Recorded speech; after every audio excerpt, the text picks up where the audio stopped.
You know, the last time that Republicans controlled the House was 2011 to 2019. And I think it's important to remind ourselves the things that the House of Representatives focused on and did during the time that Republicans last controlled the House, because yesterday I did the segment for you about things are very quickly getting very stupid in the House now that Republicans control the House of Representatives. And many of you wrote to me, and I could tell that there was sort of a lack of awareness of what things were like during that period that Republicans previously controlled the House. There was a total lack of doing anything helpful to the American people during that period of time. And forget about lack of helpful. Think about the damage that was actually done by Republicans controlling the House for that period of time. Republicans in the House, when they controlled it, voted roughly 50 times to repeal the Affordable Care Act. Now, you could, depending on how you want to slice and dice it and the ways in which they did it, the number might be higher than 50 or lower. Roughly 50 times in some way, shape, or form, Republicans voted to repeal the Affordable Care Act. That was one way that they spent resources when they last controlled the House. Had they succeeded, it would have resulted in millions of people losing health care, including people with pre-existing conditions. Now, thankfully, the repeal effort failed. But the fact that Republicans were willing to strip people of their health care should be concerning to all of us. You might remember also at the beginning of Donald Trump's term in 2017, they proposed that other health care plan, which would have led to tens of millions of Americans losing health care coverage. Thankfully, that didn't become law, but that was a priority for a formerly Republican-controlled House. Republicans, when they last controlled the House, systematically rolled back environmental regulations. They withdrew from the Paris Climate Agreement. They quite literally took actions that worsened the prospects for Homo sapiens on planet Earth. They gutted the EPA's budget, making it harder for the EPA to protect air, to protect water. But they were in control. These are the things they did. They were a disaster on immigration, including separation of families at the border, caging of children.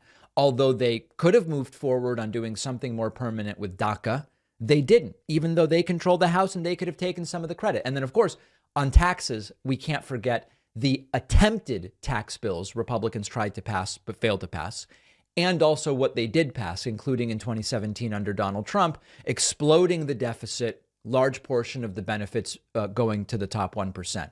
That's the record of Republicans last time they controlled the House. And there's sometimes enlightened centrists, as I call them, who love to say, well, divided government is good. It's good when one party controls the Senate and the other the House so that nobody gets too much power.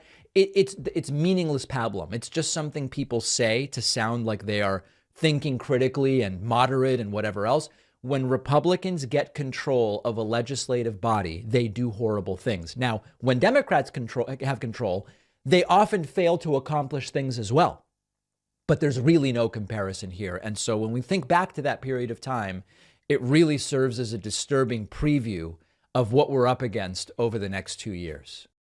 Did you know that half of Americans are deficient in vitamin A, vitamin C, and magnesium? Most Americans are deficient in vitamin D. I take vitamin D during the winter. It is sometimes difficult to eat exactly the right amount of each food to get exactly what you need. I just make my life simpler with AG1 by Athletic Greens. In the morning, 1 scoop of AG1.